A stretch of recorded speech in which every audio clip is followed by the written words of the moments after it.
অহনা বুক ধুকপুক করতে করতে করিডোরের অন্ধকার থেকে বের হওয়ার চেষ্টা করল। বাইরে মেঘে ঢেকে থাকা চাঁদের আলোয় কলেজ প্রাঙ্গণটা অদ্ভুত ভয়ঙ্কর লাগছিল। বাতাসে ভেসে আসছিল ভেজা মাটির গন্ধ, কিন্তু তার সঙ্গে যেন মিশেছিল অজানা এক আতঙ্ক। হঠাৎ পেছনে পায়ের শব্দ। কেউ ধীরে ধীরে এগিয়ে আসছে। অহনা ভয়ে কাঁপতে কাঁপতে বলল, কে? কে ওখানে? কোনো উত্তর নেই, শুধু পায়ের শব্দ কাছে আসছে। সে দৌড়ে লাইব্রেরির দিকে ছুটল। দরজা ঠেলে ভেতরে ঢুকেই দেখল টেবিলের উপর ছড়িয়ে আছে কিছু পুরনো ফাইল, আর তার উপরে লাল কালিতে লেখা, তুমি যদি বাঁচতে চাও সত্যিটা কাউকে বলো না গি। অহনা ফাইলগুলো উল্টে দেখতে গিয়েই বুঝল এগুলো কলেজের পুরনো রেকর্ড। আর একটাই স্পষ্ট ছবি, অনন্ত স্যারের সঙ্গে এক মেয়ে দাঁড়িয়ে আছে, যার চেহারা একেবারে অহনার মতো। তখনই হঠাৎ আলো নিভে গেল। দরজা ধীরে ধীরে বন্ধ হয়ে গেল ভেতর থেকে।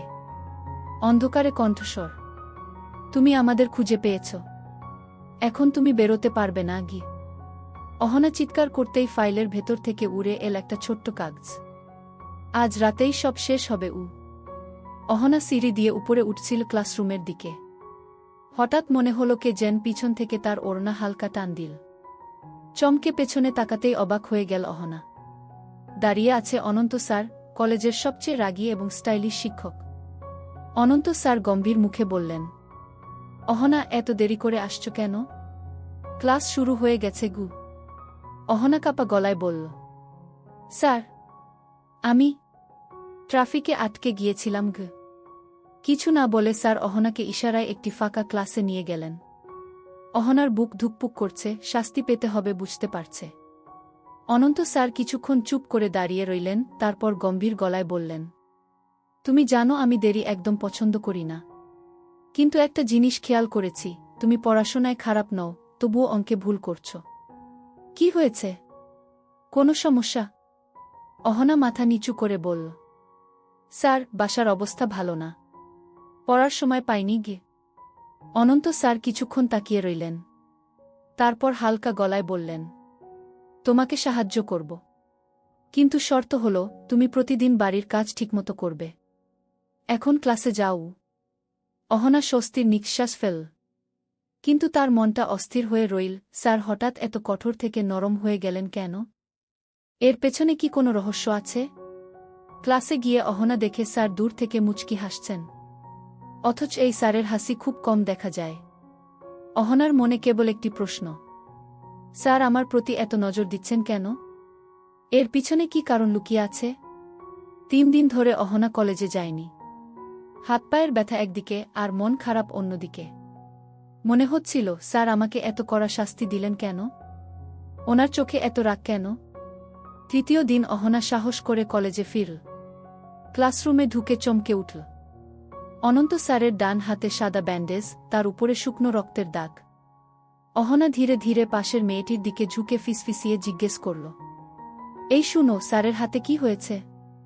মেয়েটি নিঃশ্বাস ফেলে বলল, কেউ জানে না। স্যার বলেন এমনি কেটে গেছে, কিন্তু দাগ দেখে মনে হচ্ছে গভীর কিছু গু। অহনার বুকটা কেঁপে উঠল। স্যারের মতো কঠিন মানুষ কি নিজের কষ্ট লুকোতে পারে? তবে আসল ব্যাপার কি? ক্লাসে পড়া শুরু হলো, কিন্তু অনন্ত স্যারের গলায় আজ এক অদ্ভুত ক্লান্তি। স্বাভাবিক রাগী ভাবটা নেই। অহনা লক্ষ্য করল মাঝে মাঝে স্যার ব্যথায় হাতটা হালকা চেপে ধরছেন। হঠাৎ অনন্ত স্যার বললেন, অহনা, বোর্ডে এসে আজকের সমাধানটা করক। অহনা কাপা হাতে মার্কার নীল। বোর্ডে অঙ্ক করতে করতে তার চোখ বারবার চলে যাচ্ছিল স্যারের হাতে। রক্তের দাগ যেন অনেক কিছু লুকিয়ে আছে। মনোযোগ দাও। স্যারের কণ্ঠে কঠোরতা ফিরল। অহনা চমকে উঠল। সমাধান শেষ করে বেঞ্চে বসল, কিন্তু মনটা কাঁপছে। ক্লাস শেষে সবাই বেরিয়ে গেল। অনন্ত স্যার হঠাৎ অহনাকে ডাকলেন, তুমি থেকে যাও, তোমার সাথে কিছু কথা আছে গি। অহনার বুকের ভেতর ধুকপুকানি আরও বেড়ে গেল। কেন ডাকলেন? আবার কি বকবেন? নাকি আরও শাস্তি? ফাঁকা ক্লাসরুম, বাতাসের শব্দ যেন অদ্ভুত নিস্তব্ধতা তৈরি করেছে। অনন্ত স্যার জানালার বাইরে তাকিয়ে গম্ভীর গলায় বললেন, তুমি কি জানতে চাও না আমার হাতে কি হয়েছে? অহনা চুপ। মনে হলো স্যার তার মনের ভেতরটা পড়ে ফেলেছেন। স্যার, ও অহনা ফিসফিসিয়ে বলল। অনন্ত ধীরে ধীরে তার দিকে ফিরলেন। চোখে ক্লান্তি আর চাপা কষ্ট। যা দেখছ তার চেয়েও ভয়ঙ্কর কিছু আছে আমার জীবনে। জানতে চাও? অহনার নিঃশ্বাস আটকে গেল।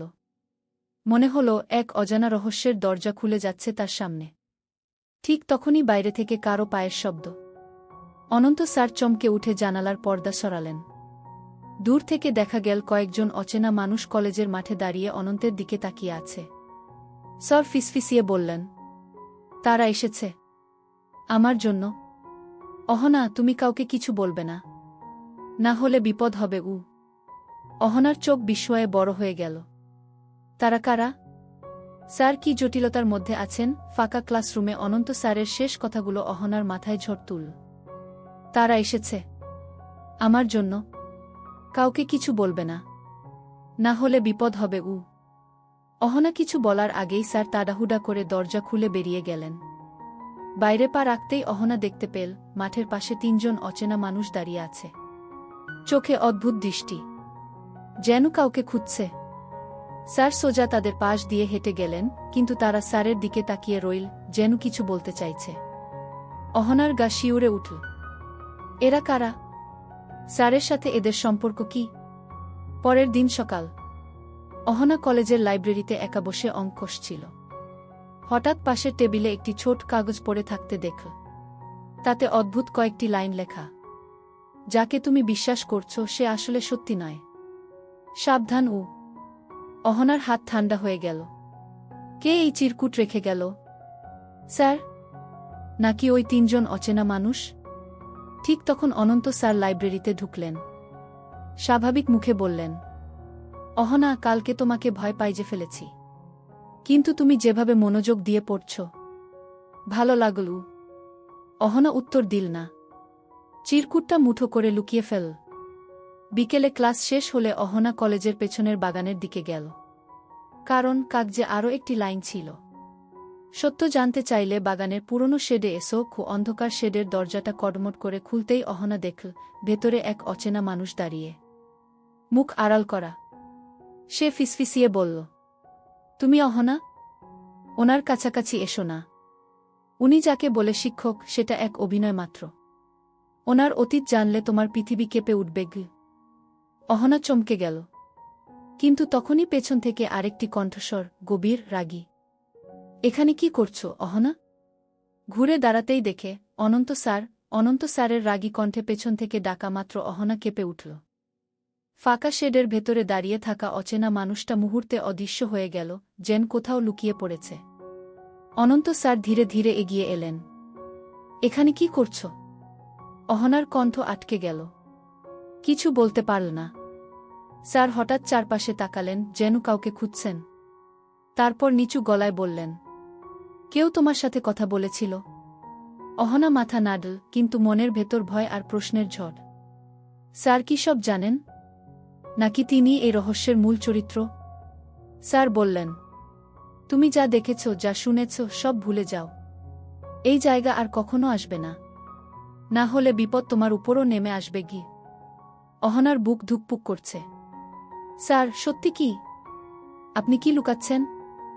অনন্ত কিছু বললেন না, বরং দরজা খুলে বাইরে বেরিয়ে গেলেন। অহনা অসহায়ভাবে দাঁড়িয়ে রইল। পরের দিন কলেজে আরও অদ্ভুত ঘটনা ঘটল। অনন্ত স্যারের গাড়ির কাছে লাল কালিতে লেখা, সময় শেষ, সত্য প্রকাশ করক। ক্লাসে স্যারের মুখে কোনো অভিব্যক্তি নেই, কিন্তু অহনা দেখল স্যারের চোখে আতঙ্কের ছায়া।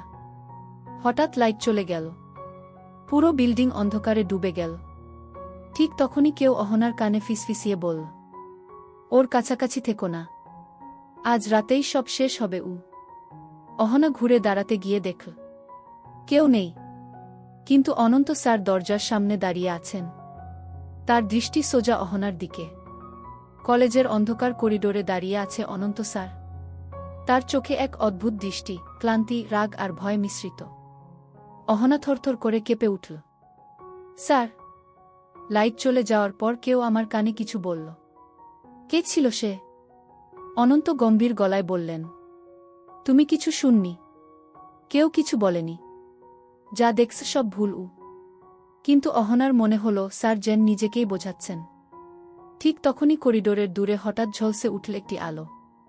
কেউ একজন হাতে ছোট্ট একটি টর্চ নিয়ে ইশারা করছে। অহনা ভয়ে জমে গেল। স্যার এক পা এগিয়ে বললেন, অহনা, তুমি ক্লাসরুমে ফিরে যাও। আজকের রাতটা শান্ত থাকুক। কিছু জানার চেষ্টা করো না আগে। অহনা সাহস করে বলল, কিন্তু স্যার, আমি কেন বারবার টার্গেট হচ্ছি? কারা ওরা? অনন্ত গভীর নিঃশ্বাস ফেলে বললেন, কারণ তুমি ভুল সময়ে ভুল জায়গায় ছিলে। হঠাৎ টর্চের আলোটা নিভে গেল। সবকিছু আবার অন্ধকারে ডুবে গেল। মুহূর্তের মধ্যে স্যারও কোথায় জেন মিলিয়ে গেলেন। অহনা একা দাঁড়িয়ে রইল। কিন্তু মনে হলো কেউ পেছন থেকে তাকিয়ে আছে। তারপর শোনা গেল ধীর, শীতল কণ্ঠস্বর, আগামীকাল সব জানা যাবে। কিন্তু তার আগে কেউ মরবে। অহনার বুক কেঁপে উঠল। কে মরবে? স্যার? নাকি সে নিজে? অহনা বুক ধুকপুক করতে করতে করিডোরের অন্ধকার থেকে বের হওয়ার চেষ্টা করল। বাইরে মেঘে ঢেকে থাকা চাঁদের আলোয় কলেজ প্রাঙ্গণটা অদ্ভুত ভয়ঙ্কর লাগছিল। বাতাসে ভেসে আসছিল ভেজা মাটির গন্ধ, কিন্তু তার সঙ্গে যেন মিশেছিল অজানা এক আতঙ্ক। হঠাৎ পেছনে পায়ের শব্দ। কেউ ধীরে ধীরে এগিয়ে আসছে। অহনা ভয়ে কাঁপতে কাঁপতে বলল, কে? কে ওখানে? কোনো উত্তর নেই, শুধু পায়ের শব্দ কাছে আসছে। সে দৌড়ে লাইব্রেরির দিকে ছুটল। দরজা ঠেলে ভেতরে ঢুকেই দেখল টেবিলের উপর ছড়িয়ে আছে কিছু পুরনো ফাইল, আর তার উপরে লাল কালিতে লেখা, তুমি যদি বাঁচতে চাও সত্যিটা কাউকে বলো না গি। অহনা ফাইলগুলো উল্টে দেখতে গিয়েই বুঝল এগুলো কলেজের পুরনো রেকর্ড। আর একটাই স্পষ্ট ছবি, অনন্ত স্যারের সঙ্গে এক মেয়ে দাঁড়িয়ে আছে, যার চেহারা একেবারে অহনার মতো। তখনই হঠাৎ আলো নিভে গেল। দরজা ধীরে ধীরে বন্ধ হয়ে গেল ভেতর থেকে। অন্ধকারে কণ্ঠস্বর, তুমি আমাদের খুঁজে পেয়েছ, এখন তুমি বেরোতে পারবে না গি। অহনা চিৎকার করতেই ফাইলের ভেতর থেকে উড়ে এল একটা ছোট্ট কাগজ। আজ রাতেই সব শেষ হবে।